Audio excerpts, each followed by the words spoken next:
The sky over Oak Ridge had turned heavy and gray, pressing down on the quiet town like a lid about to snap shut. Rain came in sheets, slamming against the manicured lawns and brick-lined sidewalks. The kind of storm that transformed the pristine streets of wealth into rivers of chaos. The gutters overflowed with rushing water, and the storm drains gurgled like hungry mouths waiting to swallow anything foolish enough to get close. Thunder cracked overhead, rattling windows in their frames, and the air smelled of wet earth and electricity.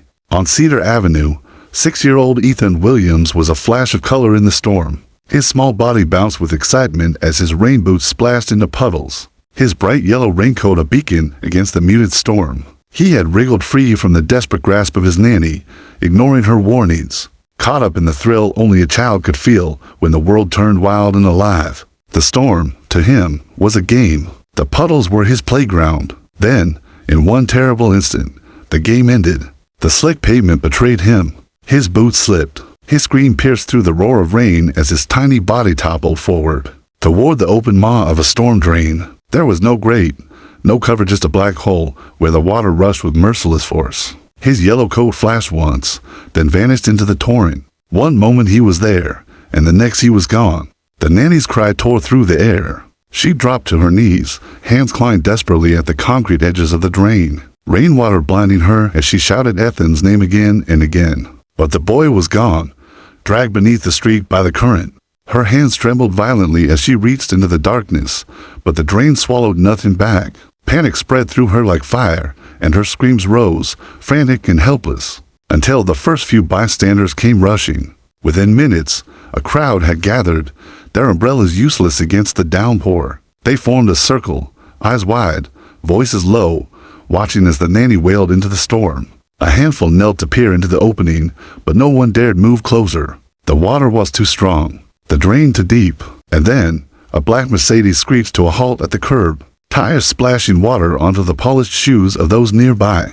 The back door flew open and James Williams emerged. 30 years old, already a billionaire. The kind of man who commanded boardrooms with a flick of his hand. His Italian suit clung to him in seconds, drenched, ruined. He didn't care. His polished shoes sank into the flooded street as he shoved past the crowd, his voice raw as it split the rain. Ethan. He dropped to his knees, hands gripping the edges of the storm drain, his eyes wide with terror. He shouted his son's name into the black rushing void, his composure crumbling with every passing second. For years, he had built his life on control, on being untouchable, immovable, ruthless. But here, with the storm stealing his boy from him, control slipped away like water through his fingers. Someone help me. His voice cracked. Call 911. Phones were already out, but the crowd was silent. Some filmed, their faces lit by the glow of their screens, the storm reflected in their eyes. Others crossed their arms, unmoved,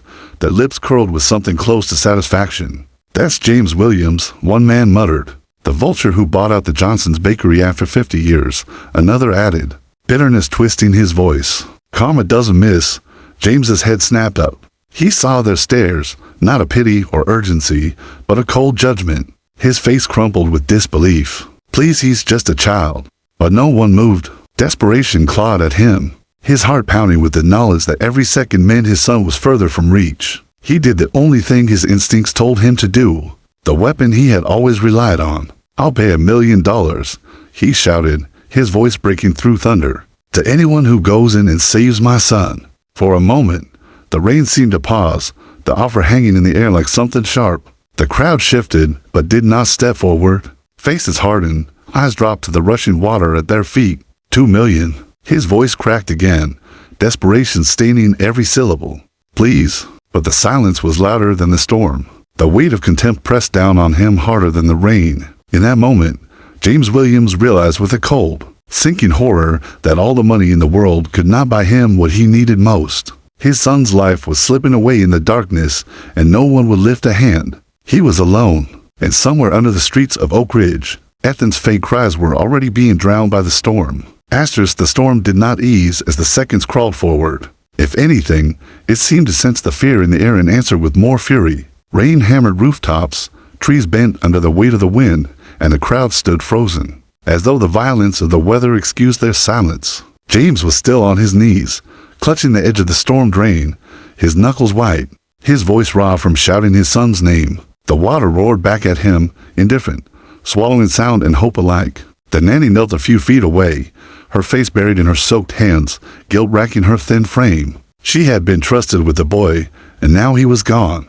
Her sobs mixed with the storm until they were nearly one. People whispered around her, some shaking their heads, some muttering about fate, others still holding up their phones, their lenses cold and unfeeling. But beneath the surface of all the judgment, something else began to grow, suspense so sharp it cut the air itself. Every set of eyes flicked back to the black opening of the drain, to the way the water surged past like it carried secrets. They wanted to look away, but they couldn't. Each second stretched into eternity. The question no one voiced was the only one that mattered. Was Ethan still alive? James leaned forward dangerously close to the rushing water, his voice trembling as he called again. Ethan, if you can hear me, hold on. Please, buddy, hold on. His voice broke at the word buddy, something he hadn't called his son in years. Back when there had still been laughter in their mansion and not the cold silence of business calls and closed doors. Still, the crowd remained statues, bound by fear and bitterness. Their stillness taunted him. James surged to his feet, spinning on them, his face a mask of desperation and rage. You stand there and do nothing while a child drowns? My son isn't there. Don't you understand? He's 6 years old. He took a step toward them, his drenched suit clinging to his body, his eyes wild.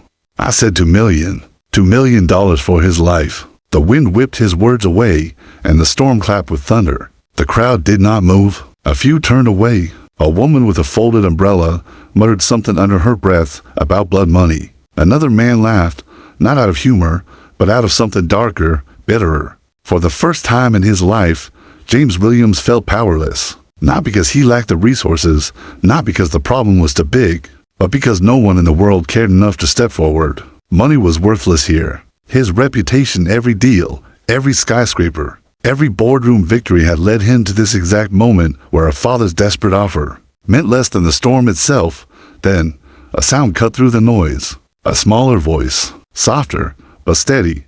I could fit. Asterisk heads turned. The words had come from the back of the crowd, where a girl no older than 9 pushed past the legs of adults. She was thin, her faded yellow raincoat to sizes too big, her hair plastered to her face in wet strands. She carried no umbrella, no phone, only determination. Her eyes were wide, not with fear, but with clarity. She looked at the drain, then at James. Her grandmother lunged after her, clutching her by the wrist. Lucy, no.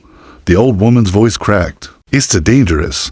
The girl's chin lifted, rain dripping from her lashes. But he's just a little boy, she said it so simply, so plainly, as though it were the most obvious thing in the world. Her gaze dropped for a heartbeat, her voice quieter now, like Tommy was. The name landed between them like lightning. The grandmother's face crumpled, her grip tightening on Lucy's arm. Don't, she whispered, don't you dare.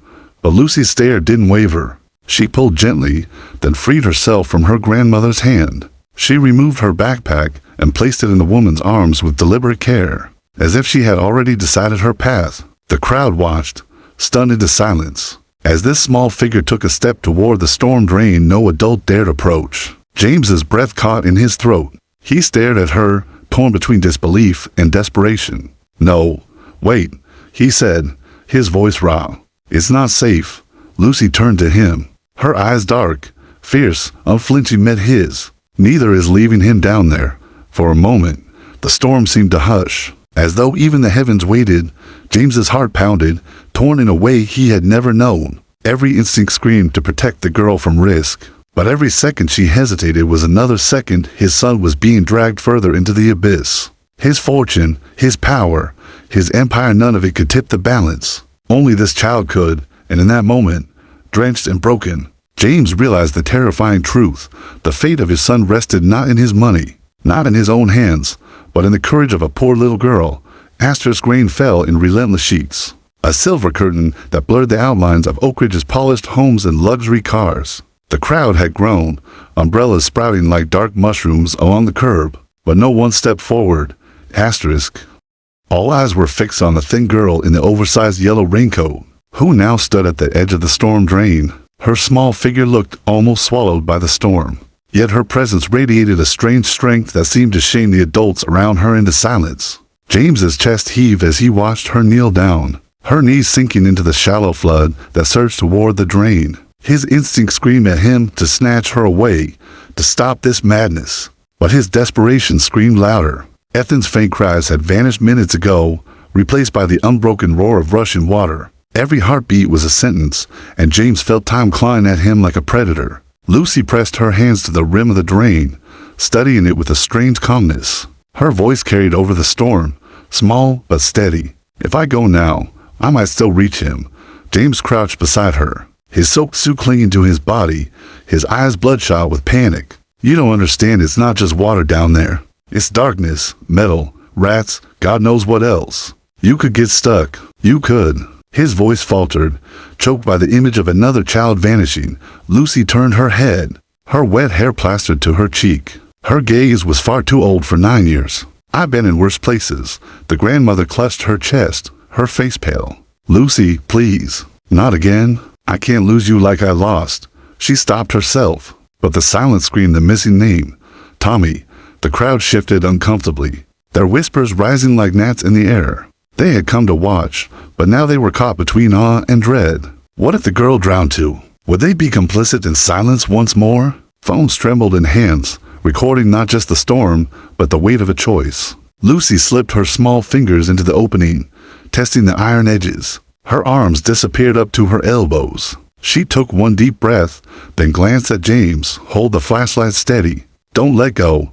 James fumbled for his phone, its light flickering weakly in the rain. He angled it down, his hands trembling so violently the beam shook. "I'll be right here," he whispered hoarsely. Don't leave me in the dark." Without another word, Lucy slid inside. The crowd gasped as her small body vanished into the drain. The water surged against her raincoat, tugging at her like greedy hands, but she pushed forward, inch by inch. Her shoulders scraped against the concrete, the tunnel so narrow it seemed to breathe against her ribs. The air inside was different, thick, metallic, suffocating. Her palms slipped against wet stone as she crawled deeper, the roar of the storm muting into a terrifying thrum that pressed in on every side. James dropped to his knees, holding the phone with both hands, angling the beam as far as it would stretch. His voice cracked as he called after her. "Lucy, can you hear me?" Her reply echoed faintly, steady despite the rushing water. "I can hear him. He's close." Her words sent a shiver through the crowd. Suddenly, it was no longer about the billionaire or his fortune. It was about the sound of a child's bravery cutting through the storm. Inside the tunnel, Lucy pressed on, the water rising to her elbows, carrying filth and scraps of trash that tangled around her arms. Her knees scraped raw against the stone. Rats darted along the edges, their eyes catching the weak beam of light from behind. She ignored them. She thought only of the voice she had heard, the thin, broken cry of a little boy somewhere ahead. "Ethan," she called, her own voice bouncing back at her in the claustrophobic dark. A whimper answered, weak, frightened, alive. Her chest tightened. She moved faster, shoving through the current until her hand caught on something soft fabric. She grasped at it, pulling herself forward, and there he was, Ethan Williams, clinging to a rusted bar where the tunnel narrowed, his tiny hands white from gripping so hard. His face was pale, streaked with mud and tears, his yellow raincoat torn and heavy with water. His lips trembled as he looked at her, his eyes wide with terror. "You came," he whispered, his voice nearly lost in the storm. "Yes," Lucy said firmly, gripping his arm, "and I'm not leaving you." But the current fought her. The water surged higher, rising toward Ethan's chin, threatening to drag them both away. Lucy braced her foot against the wall, her muscles straining, her heart pounding so loudly she thought it might burst. The tunnel moaned around them, as though the storm itself wanted to consume the children whole. Above ground, James clutched the edges of the drain, his knuckles bloodless. "What's happening? What do you see?" His voice was hoarse, pleading, but no answer came. Only the storm, only the silence of a crowd that finally realized they were witnessing more than a rescue. They were watching the thin line between life and death, being fought by the smallest person among them, inside the drain. Lucy's arms shook with effort as she pulled Ethan tighter to her chest. Her voice was low, fierce, more command than comfort. "Hold on to me, Ethan. No matter what happens, don't let go."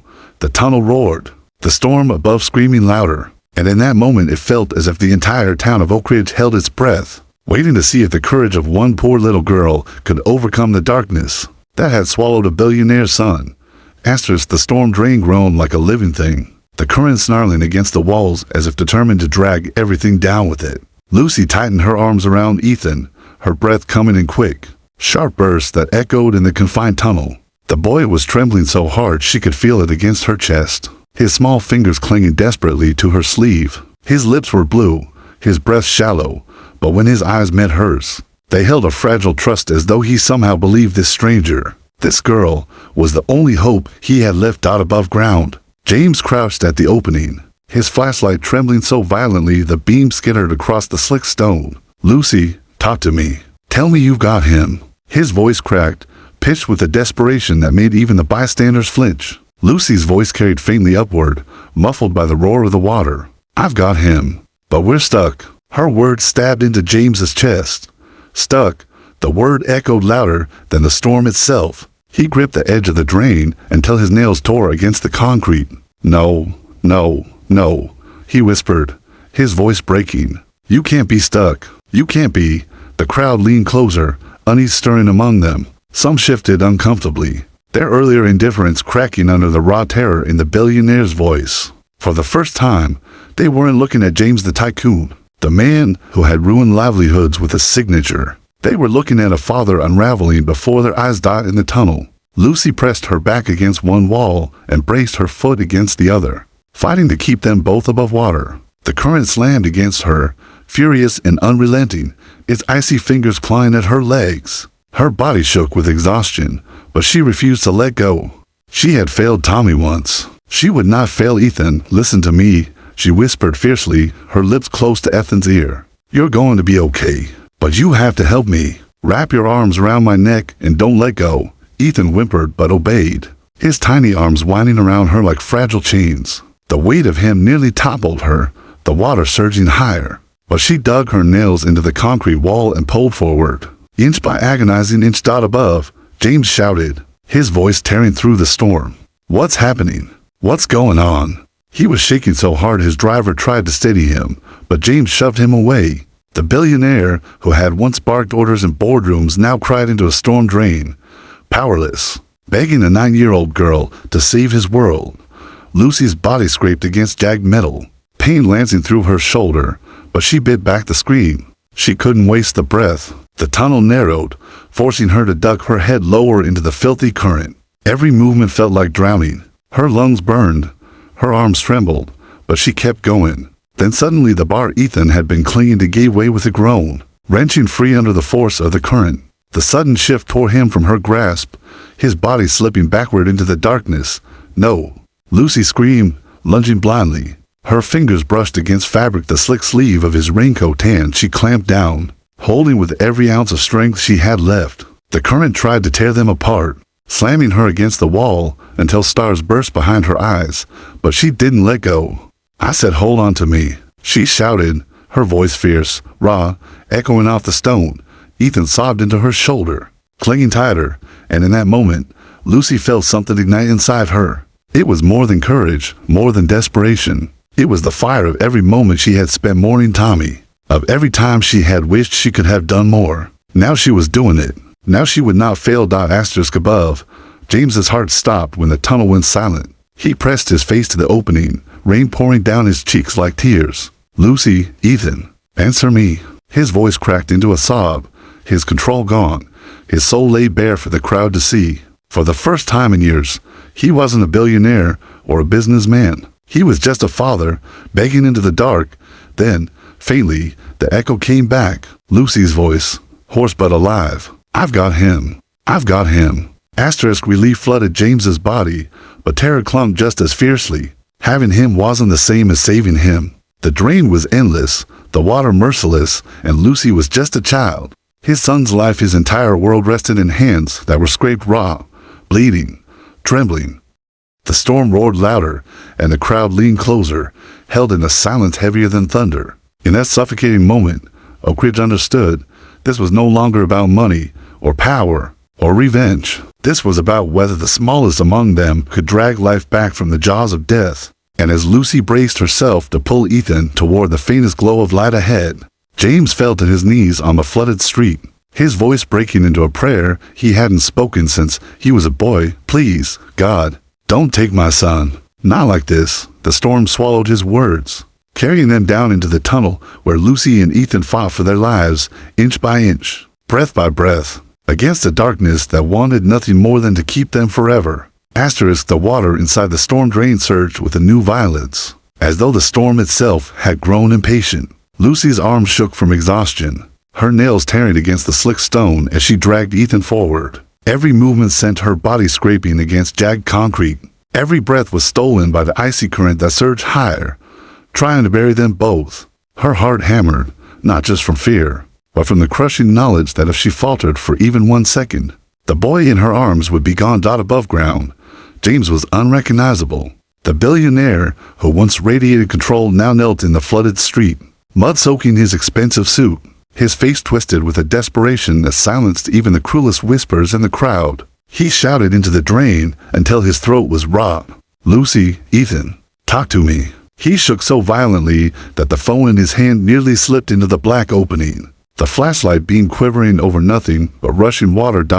There was no reply. Only the storm. The silence was unbearable. His chest seized as terror clamped around him. For one horrible instant, James imagined the tunnel swallowing them both to small bodies dragged into an abyss, where even his billions couldn't reach. His hands trembled against the concrete as he whispered words he hadn't spoken in decades. Please, please don't let them die.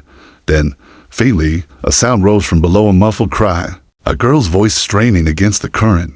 I said don't let go. The crowd leaned closer, the silence breaking with gasps. Some people finally lowered their phones, shame spreading across their faces as the reality struck while they had stood idle. A child was fighting death itself in the dark. In the tunnel, Lucy's body slammed against a bend in the wall, the impact rattling her bones. Pain tore through her shoulder, but she refused to release Ethan. His arms were locked around her neck, his sobs rattling against her ear. The current ripped at them, trying to wrench them apart, but Lucy twisted her small body, wedging her back against the stone, her legs bracing against the other side. Her voice trembled, but burned with fire. Ethan, listen to me. I'm not letting you go. Do you hear me? Yes. His reply was faint, but it was life, and that gave her strength. She spotted it, then a faint sliver of light ahead, barely visible through the filth and chaos. An exit. It seemed impossibly far, the tunnel stretching like an endless throat, but it was hope. She forced her body forward, dragging Ethan inch by inch, each movement a war against the current. Her chest ached, her vision blurred, but the thought of Tommy, the brother she couldn't save, drove her onward. Not again. Never again. Above ground, James clawed at the edge of the drain as though he could tear it open with his bare hands. His driver tried to pull him back, but James shoved him off violently, his voice breaking. I'll go in myself if she doesn't come out. But the truth was clear, he couldn't. The drain was too narrow. His body wouldn't fit, and that helplessness shattered him. For the first time in his life, James Williams realized there were places in this world where his money, his power, his name meant nothing. All he could do was watch and pray. Then it happened. The current surged with a force so brutal it ripped Lucy from her foothold. She screamed as her body spun, slamming against the wall, her grip on Ethan slipping. His terrified wail echoed through the tunnel as his small hand slid down her sleeve. Lucy, he cried, his voice breaking with terror. Her heart exploded with panic. She lunged, her fingers climbed blindly through the dark water. For one agonizing second, she thought she'd lost him. Then miraculously her hand caught fabric, his raincoat. She clutched it with everything she had, her body twisting violently as the current tried to pull them apart. No, she screamed, her voice ripping out of her like fire. I said hold on to me. The tunnel shook with her cry, the storm above answering with thunder. She pulled Ethan against her chest again, wrapping her arms so tightly around him that nothing, not even death, could pry them apart. Her lungs burned, her body trembled, but she kicked forward with a ferocity that felt far older than her. Years. And then their heads broke the surface. The faint exit spilled them into a shallow culvert, where the water still rushed, but no longer drowned. Lucy coughed violently, her chest heaving, her arms clinging to Ethan as though she would never let go.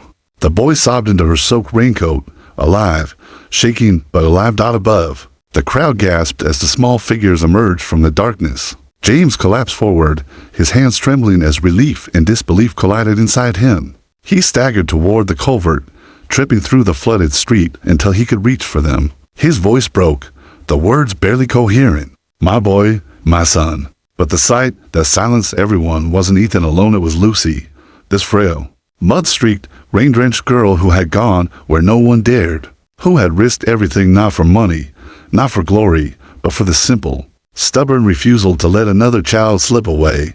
The crowd, who minutes ago stood in judgment, now stood in awe, and James, the billionaire who once believed he could buy anything, sank to his knees in the water, his tears mixing with the rain as he whispered to the child who had done the impossible. You saved him. You saved my son.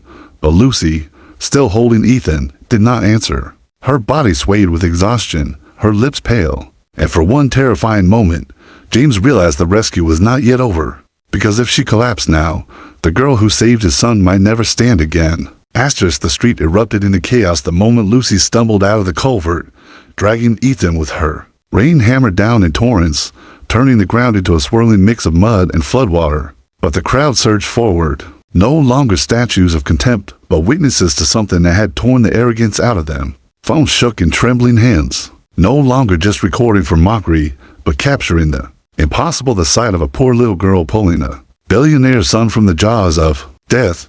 James's heart stopped when he saw Ethan's small body slump against Lucy's chest. His legs gave way, and he nearly fell face first into the water as he sprinted forward. His expensive shoes sucked into the mud, his hands reaching like claws for his son. He grabbed Ethan, clutching him so tightly the boy gasped for air. Ethan, Ethan, talk to me. His voice cracked into a sob, the sound raw and broken. Ethan coughed, weak but alive, his tiny voice trembling. Daddy, the word shattered James. He dropped to his knees right there in the flooded street, cradling his son's soaked body, rocking him as though he could erase the last harrowing minutes by sheer will. The billionaire, who had once been the face of ruthless ambition, now sobbed openly, his forehead pressed against his child's. But even as relief flooded him, another terror pierced through Lucy. The girl was swaying on her feet, her lips pale, her soaked raincoat clinging to her trembling frame. Her hands, scraped raw and bleeding, finally slipped from Ethan's sleeve. She took one step forward and collapsed face first into the water. Lucy! James roared, spinning so violently Ethan nearly slipped from his arms. He lunged, scooping her small body into his embrace with a desperation that mirrored how he clung to Ethan. Her face was ghostly pale, her lashes trembling against her cheeks as she drifted on the edge of consciousness. The crowd gasped, their silence exploding into shouts. Call an ambulance. Someone screamed. Another voice, shrill with urgency, shouted, she's just a kid. Move, move. For the first time, Oak Ridge came alive. Strangers who had once stood in judgment now shoved forward, offering coats, towels, anything to shield the girl from the rain. A man ripped his umbrella apart to create a cover. A woman yanked the scarf from her neck to press against Lucy's bleeding hands. The same people who had sneered at James only moments ago now trembled. Humbled by the sight of courage that outshone all their indifference, medics burst through the crowd, splashing through the water with red bags slung over their shoulders. One knelt beside Lucy, his voice sharp and urgent. Pulse is weak. Get the oxygen ready. Another turned to Ethan, wrapping him in a thermal blanket, checking his lungs with a stethoscope as James clung to him, refusing to let go. Sir, we need to get them both in the ambulance now, one medic barked, but James didn't hear. His eyes were locked on Lucy, her tiny chest rising unevenly, her lips blue from the cold. Something tore inside him, a guilt sharper than anything he had ever felt in boardrooms or lawsuits. His fortune, his empire, his power, none of it had been enough. The life of his son now existed because of this frail child he had never once noticed. This girl from a family his businesses had helped crush. He cupped Lucy's face in his trembling hands, his voice hoarse. Stay with me. Please, stay with me. You saved him, you can't leave now. Her lashes fluttered, her lips barely moving. Tommy, I didn't let go this time. The name pierced him, a riddle he didn't yet understand, but it rooted itself in his chest like a thorn. Then her eyes rolled back, and the medic swept her from his arms. Lifting her small body onto a stretcher, the sirens wailed, red and blue lights flashing against the storm. As both children were rushed into the waiting ambulance, James climbed it without hesitation, drenched, filthy, uncaring. Ethan clutched in one arm while his other hand hovered protectively near Lucy's stretcher. The billionaire, who had once measured his worth in skyscrapers and stocks, now sat trembling in the back of an emergency vehicle, surrounded by strangers who saw not his money, but his tears. The crowd stood stunned as the doors slammed shut. For the first time in years, Oak Ridge was silent not out of contempt, but out of awe. They had seen something that would not leave them, the sight of a poor girl, giving everything to save a boy the world had already decided wasn't worth saving. As the ambulance roared away into the storm, James lowered his head against Ethan's, his tears falling freely. His eyes flicked once more to Lucy's still form, and in that moment, a vow formed inside him, ironclad and unshakable. If she lived, he would never again be the man they despised. If she lived, he would burn down every wall his empire had built between himself and humanity. If she lived, he would honor her courage until his last breath. But as the storm raged on and the city lights blurred through rain-streaked windows, James could not escape the truth that terrified him most. The girl who had saved his son's life now hovered on the thin, fragile edge between life and death. As the ambulance screamed through the flooded streets, sirens wailing against the pounding storm. Inside, chaos reigned. Medics shouted numbers, clipped orders, the hiss of oxygen filled the cramped space, and the fluorescent light flickered over the soaked, trembling children. Ethan, wrapped in silver blankets, whimpered softly, his tiny chest heaving with every breath. But Lucy lay still on the stretcher opposite him, her lips pale, her fingers twitching faintly as though clinging to something invisible. James sat wedged between them, drenched, mud-streaked, unrecognizable as the ruthless billionaire the world knew. He clutched Ethan with one arm, whispering broken promises, his other hand stretched out to hover above Lucy, as if terrified that touching her would shatter her fragile thread of life. The girl's words echoed in his skull like thunder. I didn't let go this time. He didn't know who Tommy was, but the name cut him deeper than any boardroom defeat. Because it wasn't just a name, it was pain, loss. The reason she had jumped where no one else would. The hospital swallowed them in a frenzy of motion. Bright lights, gurneys, nurses running. The storm outside raged on, but inside, a different storm took its place. Machines beeping, doors slamming, voices demanding equipment and blood tests. Ethan was swept one way for observation. Lucy was rushed down another hall. James staggered after her, shouting, but a nurse blocked his path. Sir, you can't go in. Let us work.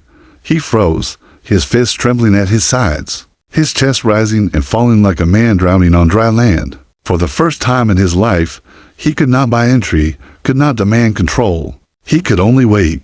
And so he sat, dripping water onto the sterile floor, his head in his hands, his entire empire meaningless compared to the fragile thread of a little girl's breath. Hours bled away. The storm outside subsided, leaving Oak Ridge washed and broken. But the waiting room remained thick with tension. Ethan slept in a hospital bed nearby, safe now, his small hand resting trustingly in his father's. James watched his son's chest rise and fall, but his eyes kept drifting to the closed doors across the hall. He hadn't saved his boy, Lucy had, as she might not wait to know what she had done. When at last the doctor emerged, the world seemed to hold its breath. The man's face was drawn but steady. She's alive, weak, exhausted, but she fought hard. James sagged back against the wall, tears springing to his eyes. Relief swept through him so violently it left him trembling. Can I see her? The doctor hesitated, then nodded. She's been asking for her grandmother, but I think she'll want to see you, too.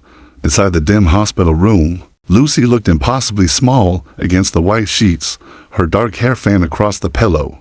Her hands were bandaged, her skin pale, but her eyes, though heavy, were still sharp, still burning with that strange, ancient strength. Her grandmother sat at her side, holding her hand, whispering prayers. James stepped inside, hesitant, stripped of all the armor he'd worn his entire life. For a moment, words failed him. Finally, he sank to his knees beside her bed, his voice breaking. You saved my son. You saved me. Lucy's lips curved faintly. I didn't do it for you. Her voice was weak, but steady. I did it because no one else would, because I couldn't lose another little boy to the dark. Her grandmother's eyes filled with tears, and James felt the weight of the truth press against him.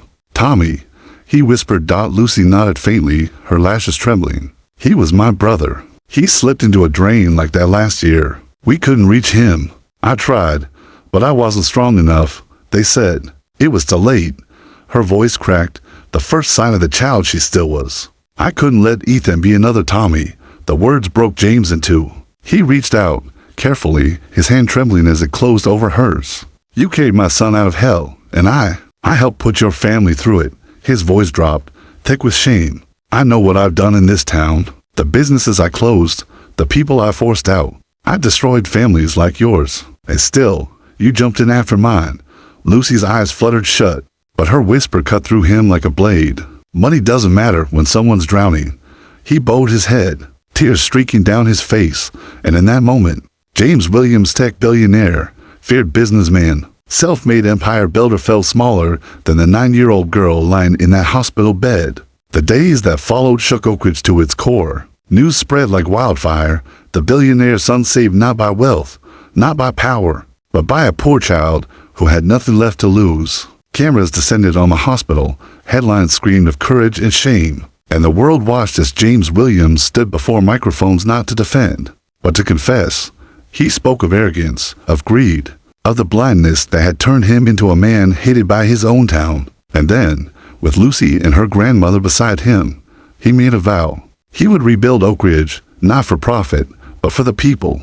He would restore every business he had gutted, fund education for children like Lucy, and ensure that the name Williams would no longer mean ruin, but redemption. The crowd that once turned away from him now listened in stunned silence. Some weeping, some cheering, but all witnessing the man stripped bare by the storm. Later, when the cameras were gone, James returned to the hospital room where Lucy sat propped up by pillows. Ethan perched beside her with a juice box in hand. The boy giggled softly, the sound like sunlight after days of thunder, and Lucy smiled. Weary but warm. James knelt once more, his hand trembling as it rested over hers. I can't give you back Tommy, but I promise you this: I'll spend the rest of my life making sure his name isn't forgotten, and that you never fight alone again. Lucy's eyes glistened, and for the first time, her lips curved into a genuine smile. Then maybe, she whispered, you're not as lost as they say. The storm had passed, but its mark remained. A boy saved, a girl reborn, and a billionaire forever changed by the courage of a child, who reminded him that the only wealth worth having is the kind that saves lives, not destroys them.